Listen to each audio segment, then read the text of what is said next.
नमस्कार दोस्तों, एक बार फिर से आपका स्वागत है हमारे इस यूट्यूब चैनल प्रिपरेशन अड्डा पर। आज के इस वीडियो में हम आप लोगों को बताने वाले हैं कि Uttarakhand subordinate service selection commission द्वारा जो उत्तराखंड में जितने भी मल्टीपल डिस्ट्रिक्ट में जितने भी सिविल कोर्ट हैं, उन सभी कोर्ट के लिए जो जूनियर असिस्टेंट, स्टेनोग्राफर ग्रेड 1 और पर्सनल असिस्टेंट की जो पोस्ट निकाली गई है, जो भर्ती निकाली गई है, उसके लिए आप घर बैठे ऑनलाइन कैसे आवेदन कर सकते हैं। तो हमारे सामने यहाँ पे सबसे पहले नोटिफिकेशन की पीडीएफ है। मेन की पॉइंट्स को समझ लेते हैं, इसके बाद हम आप लोगों को बताने वाले हैं कि जो है आप ऑनलाइन इसके लिए अप्लाई कैसे कर सकते हैं। तो सबसे पहले देखिए, यहाँ पे दी गई है विज्ञापन प्रकाशन की तिथि, यानी जो डेट ऑफ एडवर्टाइजमेंट की वो 15 जून को पब्लिश हो चुकी है। ऑनलाइन एप्लीकेशन की जो डेट है वो 22 जून से शुरू हो चुकी है। लास्ट डेट जो है ऑनलाइन एप्लीकेशन करने की वो 6 जुलाई 2026 तक है। अब ऑनलाइन आवेदन पत्र में यानी ऑनलाइन एप्लीकेशन में जो है एडिटिंग विंडो जो है वो 8 जुलाई से 10 जुलाई के बीच खुली रहेगी, यानी अगर आपने कोई गलत जानकारी फिल कर दी है तो आप उसे एडिट कर सकते हैं। और ये प्रोविजनल डेट है 23 अगस्त 2026 की, यानी रिटन टेस्ट की जो प्रोविजनल डेट है वो 23 अगस्त 2026 है। ये फाइनल डेट नहीं है, ये प्रोविजनल डेट है, तो मान के चलिए 23 अगस्त ही होगी। यहाँ पे डेजिग्नेशन का नाम दे दिया गया है और कौन से डिपार्टमेंट में होने वाली है वो पोस्टिंग ये दे दिया गया है, सैलरी दे दी गई है और टोटल नंबर ऑफ पोस्ट दे दी गई है। जैसे जूनियर असिस्टेंट सिविल कोर्ट, इसमें जो है बेसिक सैलरी 21,700 रुपये से लेकर 69,100 रुपये तक रहने वाली है। ये लेवल 3 की पोस्ट है और इसमें जितने भी और जो अलाउंसेस है, टीए डी एचआरए, वो सारी आप लोगों को मिलेंगे। ये बस बेसिक सैलरी है। टोटल पोस्ट जो है वो 230 है। अब जूनियर असिस्टेंट कुटुंब न्यायालय, इसकी जो बेसिक सैलरी है 21,700 से 69,100 रुपये तक, लेवल 3 की पोस्ट है। इसके बाद इसकी जो टोटल नंबर ऑफ पोस्ट है वो 29 है। अब स्टेनोग्राफर ग्रेड 1 और पर्सनल असिस्टेंट जो सिविल कोर्ट में है, उसकी जो सैलरी है 29,200 से लेकर 92,300 लेवल 5 की पेमेंट रहने वाली है। टोटल नंबर ऑफ पोस्ट 128 है। ठीक है। स्टेनोग्राफर ग्रेड 1 और जो पर्सनल असिस्टेंट कुटुंब न्यायालय, इसकी जो सैलरी रहने वाली है 44,900 रुपये से लेकर 1,42,400, ये बेसिक सैलरी है। लेवल 7 की पेमेंट रहने वाली है। टोटल नंबर ऑफ पोस्ट 11 है। टोटल जो पोस्ट है कुल मिलाकर इन सारे 1 2 3 4 को लेकर के टोटल 398 पोस्ट निकले हैं। अब यहाँ पर देखिए, यहाँ पर कौन से जिले में कौन सी पोस्ट के लिए हर एक कैटेगरी वाइज कितनी वैकेंसी निकाली गई है, आपको यहाँ पर इस टेबल से मिल जाएगी। तो आप एक बार चेक कर लेना। हर एक टेबल के नीचे ही आपको जो है उस पोस्ट की सैलरी, उसकी जो एज लिमिट है वो आपको नजर आ जाती है और कैसा डेजिग्नेशन है, उसके लिए एसेंशियल क्वालिफिकेशन क्या चाहिए। जैसे हम मान के चलिए उदाहरण के तौर पर यहाँ पे हमने जूनियर असिस्टेंट की, ये जो है ये जूनियर असिस्टेंट की टेबल है। तो जूनियर असिस्टेंट के लिए देखिए, सबसे पहले तो सैलरी पहले ही बता दी गई है कि 21,700 से लेकर 69,100 लेवल 3 की पे है। एज लिमिट की बात करें तो मिनिमम एज 21 ईयर होनी चाहिए और मैक्सिमम 35 ईयर। ये अनरिजर्व कैटेगरी वालों के लिए है। अब कोई ओबीसी, एससी, एसटी कैंडिडेट है, यानी कोई एज रिलैक्सेशन वाले कैटेगरी के कैंडिडेट हैं, तो उनको जो है उत्तराखंड गवर्नमेंट के अकॉर्डिंग जो भी एज रिलैक्सेशन मिलती है उसको मिलेंगे उन सारे डिजिग्नेशन वालों को। ये जो है जो एज लिमिट है ये अनरिजर्व कैटेगरी वालों के लिए है। अब इसके लिए एसेंशियल क्वालिफिकेशन की बात करें तो सबसे पहले जो एसेंशियल क्वालिफिकेशन है, आपके पास ग्रेजुएशन होना चाहिए किसी भी यूनिवर्सिटी से, किसी भी सब्जेक्ट में। कोई मैटर नहीं करता है कि आप किसी स्पेसिफिक सब्जेक्ट में, ग्रेजुएशन होना चाहिए आप जनरल। इसके बाद हिंदी और अंग्रेजी का अच्छा आपको नॉलेज हो, और हिंदी में टाइपिंग जो है आपकी 25 वर्ड पर मिनट होनी चाहिए और अंग्रेजी में जो आपकी टाइपिंग है वो 30 वर्ड पर मिनट होनी चाहिए।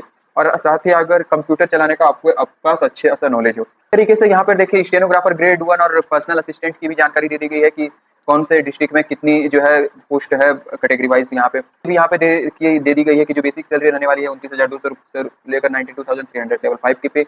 Minimum age 21, maximum age 35। ठीक है। इसके लिए जो एसेंशियल क्वालिफिकेशन किसी भी यूनिवर्सिटी से, आपको रिकॉग्नाइज्ड यूनिवर्सिटी से ग्रेजुएशन होनी चाहिए, हिंदी और अंग्रेजी का अच्छा नॉलेज। हिंदी स्टेनोग्राफी में आपको जो है एटलीस्ट 80 वर्ड पर मिनट की जो है आपके पास स्पीड होनी चाहिए और हिंदी में आपके पास 25 वर्ड पर मिनट की जो है स्पीड होनी चाहिए। स्टेनोग्राफी में 80 वर्ड पर मिनट और नॉर्मल टाइपिंग में आपके पास जो है 25 वर्ड पर मिनट की स्पीड होनी चाहिए। ठीक है। अंग्रेजी स्टेनोग्राफी में भी आपको 80 वर्ड पर मिनट चाहिए और अंग्रेजी टाइपिंग में आपके पास 35 वर्ड पर मिनट की ये होनी चाहिए, टाइपिंग स्पीड होनी चाहिए और कंप्यूटर चलाने का नॉलेज है। तो सेम उसी तरीके से है। अब यहाँ पे देखिए 15 नंबर पैरा, यहाँ पे एप्लीकेशन फी की बात कर दी गई है। तो जो भी अनरिजर्व कैटेगरी के कैंडिडेट हैं और उत्तराखंड के ओबीसी कैंडिडेट हैं, उनके लिए 300 रुपये का पेमेंट करना होगा। इसके बाद उत्तराखंड के जो एसपी है, उत्तराखंड के जो एसटी है और ईडब्ल्यूएस है, उनके लिए 150 रुपये का पेमेंट करना होगा एप्लीकेशन फी। उत्तराखंड के जो पीडब्ल्यूडी कैंडिडेट है 150 रुपये, और जो ऑर्फन है यानी अनाथ है उनके लिए 0 रुपये, मतलब वो नील पेमेंट करने वाले हैं। यानी अगर किसी दूसरे स्टेट से आप अगर फिल करते हैं तो आप अनरिजर्व कैटेगरी से काउंट किए जाएंगे और आपको 300 रुपये का पेमेंट करना होगा। तो ये थी कुछ जानकारी। ठीक है। इसकी जो ऑनलाइन एप्लीकेशन डेट है वो जो 22 जून 2026 से शुरू हो चुकी है और 6 जुलाई 2026 तक ये चलने वाली है। तो इस नोटिफिकेशन को मैं इस वीडियो के डिस्क्रिप्शन में डाल दूंगा, आप वहां से डाउनलोड करके एक बार नोटिफिकेशन को अच्छे तरीके से पढ़ लें अगर आप पढ़ना चाहें तो। इसके बाद मैं अप्लाई करने की लिंक भी वीडियो के डिस्क्रिप्शन में ही डाल दूंगा। जैसे ही आप उस लिंक पर क्लिक करेंगे आप सीधे इस वेबसाइट पर रिडायरेक्ट हो जाएंगे। इसके बाद यहाँ सबसे पहले आपको इस अप्लाई वाले बटन पर क्लिक करना है। अप्लाई वाले बटन पर जैसे ही आप क्लिक करते हैं तो यहाँ पे आपके सामने कुछ इंस्ट्रक्शन चलाएंगे कि देखिए टोटल सबसे पहले हमें स्टेप 1 रजिस्ट्रेशन कंप्लीट करना होगा, इसके बाद एजुकेशनल क्वालिफिकेशन स्टेप 2 में देनी होगी, स्टेप 3 में फोटो सिग्नेचर और थंब हमें अपलोड करना होगा, स्टेप 4 में पेमेंट करनी होगी, स्टेप 5 में हमें फॉर्म को प्रिंट करना होगा। ठीक है, तो यहाँ पे कहा जा रहा है कि कैंडिडेट सभी जो स्पेसिफिक जो मतलब डॉक्यूमेंट्स है वो अपने पास रखें। अच्छा, आपका जो रजिस्ट्रेशन नंबर है और पासवर्ड है वो आपके मोबाइल और ईमेल आईडी पर आपको रिसीव हो जाएगा, यहाँ पे कहा जा रहा है। इसके बाद यहाँ पे कहा जा रहा है कि आप जो एप्लीकेशन में इन्फॉर्मेशन फिल करेंगे वही जो है फाइनल माना जाएगा। इसके बाद 8 नंबर पैरा को अगर हम लोग देख लें तो यहाँ पे कहा गया हर एक चीज की जो है डायमेंशन दे दी गई है कि लेफ्ट थंब इम्प्रेशन की डायमेंशन कितनी होनी चाहिए और उसकी फॉर्मेट क्या होनी चाहिए। जैसे कलर फोटो की बात कर दी गई है कि स्कैन कलर होनी चाहिए, रिसेंट पासपोर्ट साइज फोटोग्राफ होनी चाहिए, 150 विड्थ होनी चाहिए और 200 हाइट होनी चाहिए पिक्सल में, 150 पिक्सल विड्थ और 200 पिक्सल हाइट, और सिग्नेचर जो है 150 पिक्सल और 100 पिक्सल की हाइट। ठीक है, तो यहाँ पे दे दी गई है। और आपको एक्स्ट्रा जानकारी चाहिए कि फोटो की साइज, सिग्नेचर की साइज और फाइल की जो भी डॉक्यूमेंट्स है उसकी साइज कितनी है, तो आप जो है इस लिंक पर क्लिक करके देख सकते हैं। इसके बाद दोबारा से बैक आकर के आपको यहीं पर क्लिक करना है। इसके बाद यहाँ पे इस बॉक्स को आपको चेक कर देना है कि आपने इन सारे जो इंस्ट्रक्शन थे आपने सही तरीके से आपने पढ़ लिया है। इसके बाद यहाँ पर आपको अप्लाई नाउ वाले बटन पर क्लिक करना है। अप्लाई नाउ वाले बटन पर जैसे ही आप क्लिक करते हैं तो आपके सामने पर्सनल इन्फॉर्मेशन की पेज ओपन हो जाती है।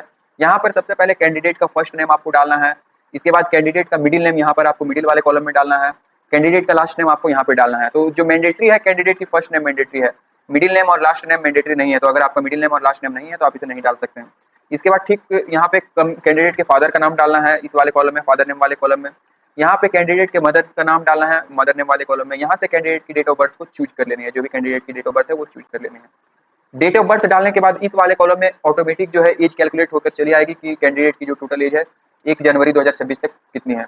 इसके बाद जेंडर यानी लिंग वाले कॉलम में यहाँ पे आपको चूज कर लेना है कि आप मेल हैं या फिर फीमेल कैंडिडेट हैं, जो भी हैं आप यहाँ से चूज कर लेंगे। इसके बाद मैरिटल स्टेटस वाले कॉलम में आपको यहाँ से आप मैरिड है अनमैरिड है वो आप यहाँ से चूज कर लेंगे। इसके बाद यहाँ से आपको अपनी नेशनलिटी चूज कर लेनी है इंडियन।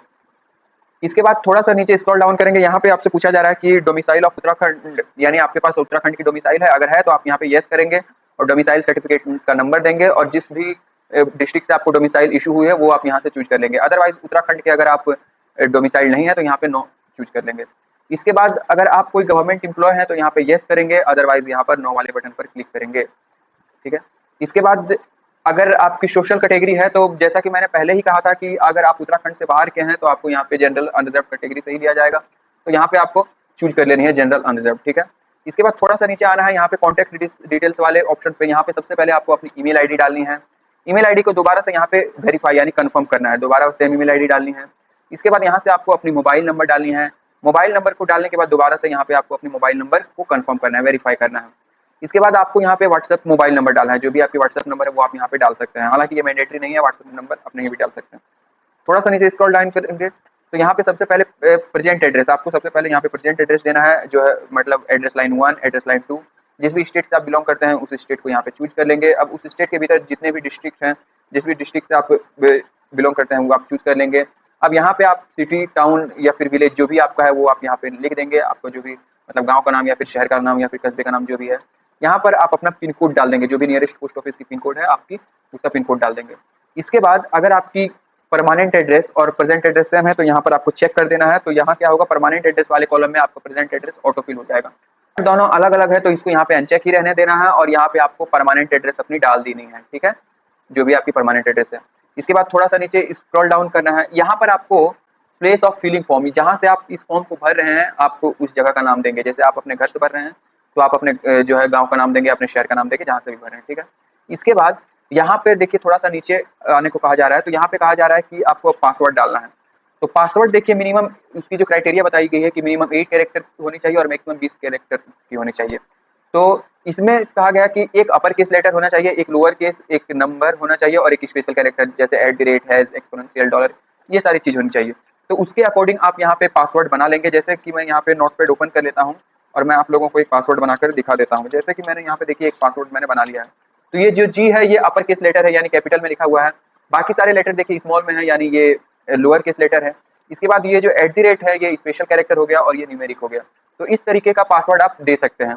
ये देखिए एक डमी पासवर्ड मैंने बनाया है, आप इसी तरीके का पासवर्ड, जैसे आप अपना यहाँ पे नाम लिख सकते हैं या फिर कोई भी प्लेस का नाम लिख सकते हैं, @ इस तरीके से कुछ 1 2 3 इस तरीके से नाम दे सकते हैं। तो इस तरीके से आपको पासवर्ड बनाना है, तो ये जो पासवर्ड की कॉम्बिनेशन है ये पूरी हो जाएगी। तो यहाँ पर आपको अपना पासवर्ड डालना है और पासवर्ड को यहाँ पे कंफर्म करना है। ये जो कैप्चा कोड देख रहे हैं आप, इस कैप्चा कोड को इस कैप्चा कोड वाले कॉलम में फिल करना है। इसके बाद तो पासवर्ड को क्रिएट करने के बाद थोड़ा सा नीचे आना है। इसके बाद यहाँ पर आपको अपनी आइडेंटिटी प्रूफ डॉक्यूमेंट अपलोड करनी है। तो आइडेंटिटी प्रूफ डॉक्यूमेंट में यहाँ पर सबसे पहले आपको अपना जो है आधार कार्ड डालना है, जो कि पीडीएफ फॉर्मेट में होनी चाहिए और मैक्सिमम साइज उसकी 200 KB होनी चाहिए। और ठीक हाई स्कूल की जो सर्टिफिकेट है, यानी जो 10th की सर्टिफिकेट है, वो आपको यहाँ से अपलोड करनी है पीडीएफ फॉर्मेट में, और मैक्सिमम साइज जो है 200 KB होनी चाहिए।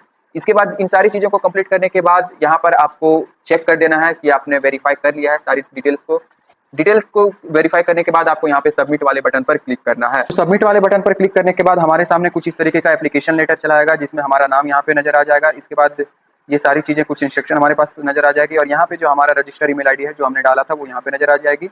और यहाँ पे कहा जा रहा है कि हमारा ईमेल पर हमें एक ईमेल भेजी गई है हमारे इस ईमेल आईडी पर। तो इसके बाद दोबारा से हम यहाँ पे लॉगिन पर क्लिक करेंगे। लॉगिन पर क्लिक करने के बाद यहाँ पे हम अपना ईमेल आईडी या फिर मोबाइल नंबर देंगे। मोबाइल नंबर डालने के बाद यहाँ पर हम अपना पासवर्ड देंगे जो हमने पासवर्ड क्रिएट किया था। इसके बाद ये जो कैप्चा है, इस कैप्चा को हम यहाँ पर डालेंगे। डालने के बाद यहाँ पे इस लॉगिन वाले बटन पर हम क्लिक करेंगे। इसके बाद लॉगिन पर क्लिक करने के बाद हम अपने डैशबोर्ड पर लॉगिन हो जाएंगे। डैशबोर्ड पर लॉगिन होने के बाद हमारे जो पर्सनल डिटेल्स है वो हमें टॉप पर नजर आ जाएगी। इसके बाद यहाँ पे जिस भी पोस्ट के लिए हम फिल करना चाहते हैं, हम उसको यहाँ से चेक कर लेंगे। यानी इस किसी भी बॉक्स में हम चेक कर लेंगे। जैसे मान के चलिए कनिष्ठ सहायक, ये जूनियर असिस्टेंट के फॉर्म को हम फिल करना चाहते हैं, तो इसको हम यहाँ पे चेक कर लेंगे। चेक करने के बाद यहाँ पे देखिए ये ऑटोमेटिक, ये दोनों मतलब एक को चेक करेंगे तो दूसरी ऑटोमेटिक चेक हो जाएगी। यानी हमने जूनियर असिस्टेंट सिविल न्यायालय चेक किया तो ये भी जो है ऑटोमेटिक चेक हो गई। इसके बाद अगर हम ये चेक करते हैं तो ये भी ऑटोमेटिक चेक हो जाएगी। अब यहाँ पे सबसे पहले हमें डिस्ट्रिक्ट प्रेफरेंस के लिए पूछा जा रहा है, तो यहाँ पे हम ऐड डिस्ट्रिक्ट प्रेफरेंस देंगे। इसके बाद सबसे पहले टोटल 13 जिले हैं, तो अगर हमारी सिलेक्शन होती है, अगर अच्छी मेरिट बनती है, तो सबसे पहले हम कौन से डिस्ट्रिक्ट में जाना चाहेंगे, हम अपने डिस्ट्रिक्ट प्रेफरेंस यहाँ से एक एक करके चूज कर लेते हैं। जैसे मान के चलिए हम प्रेफरेंस में 1 में हमने हरिद्वार चुना या फिर नैनीताल चुना, प्रेफरेंस 2 में हम कुछ और चुनेंगे। उसी तरीके से एक एक करके टोटल 13 प्रेफरेंसेस हम चुनेंगे। इसके बाद सारे प्रेफरेंसेस को चुनने के बाद हम यहाँ पे सेव प्रेफरेंस पर क्लिक करेंगे। इसके बाद ठीक उसी तरीके से ये जो जूनियर असिस्टेंट कुटुंब न्यायालय है, इसके भी डिस्ट्रिक्ट प्रेफरेंस को हम यहाँ से क्लिक करके चूज कर लेंगे। अगर हमें दोबारा से कुछ चूज करना है, यानी अगर हमने गलती से मतलब कुछ चूज किया है, तो यहाँ पे एडिट डिस्ट्रिक्ट प्रेफरेंस में जाएंगे और दोबारा से हमारे सामने वो ऑप्शन खुल जाएंगी और हम अपने डिस्ट्रिक्ट को ऊपर नीचे कर सकते हैं। अदरवाइज यहाँ पे एडिट डिस्ट्रिक्ट प्रेफरेंस पर क्लिक करने की जरूरत नहीं है। तो यहाँ पे कुटुंब न्यायालय की जो जूनियर असिस्टेंट की पोस्ट है, उसके भी डिस्ट्रिक्ट प्रेफरेंस को हम यहाँ से क्लिक करके चूज कर लेंगे। अब अगर हम स्टेनोग्राफर की पोस्ट के लिए भी भरना चाहते हैं, तो यहाँ पे चेक करेंगे और यहाँ भी चेक कर देंगे, तो स्टेनोग्राफर की पोस्ट के लिए भी भर सकते हैं। तो सभी के लिए अलग अलग फी हमें पेमेंट करनी होगी, इतना हमें याद रखना है। इसके बाद थोड़ा सा नीचे स्क्रॉल डाउन करेंगे। अब यहाँ पे एसेंशियल क्वालिफिकेशन के बारे में पूछा जा रहा है कि क्या हमारे पास रिकॉग्नाइज्ड यूनिवर्सिटी की ग्रेजुएशन की डिग्री है, तो हम यहाँ पे यस पर क्लिक करेंगे।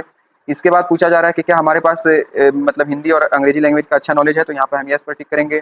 इसके बाद तीसरे में पूछा जा रहा है कि हमें हिंदी में 25 वर्ड पर मिनट और अंग्रेजी में 30 वर्ड पर मिनट की जो है टाइपिंग स्पीड है, तो हम यहाँ पे यस करेंगे। इसके बाद क्या हम कंप्यूटर चलाना जानते हैं, तो यहाँ पे हम यस करेंगे। इन सारी चीज़ों को करने के बाद थोड़ा सा नीचे आएंगे। अब एसेंशियल एजुकेशनल क्वालिफिकेशन यहाँ पे हम चूज करेंगे, जो एक एक करके जो भी है चूज करेंगे। 10th से लेकर के टोटल ग्रेजुएशन तक एक एक करके चूज करेंगे। जैसे कि मान के चलिए हम यहाँ पे हाई स्कूल 10th चूज करते हैं। अब नेम ऑफ द डिग्री यहाँ पे हाई स्कूल ही चूज कर लेंगे, जिस भी स्टेट से हमने पास किया है उसको हम यहाँ पे चूज कर लेंगे। स्कूल बोर्ड का नाम यहाँ पे हमारे सामने चला आएगा। यहाँ पे ईयर ऑफ पासिंग हम चूज कर लेंगे। फर्स्ट सब्जेक्ट स्ट्रीम यहाँ से हम चूज कर लेंगे, हाई स्कूल सब्जेक्ट, ठीक है। अब यहाँ पे मार्क्स टाइप जो भी हमारा था, CGPA ग्रेड मार्क्स जो भी है वो हम यहाँ से चूज कर देंगे।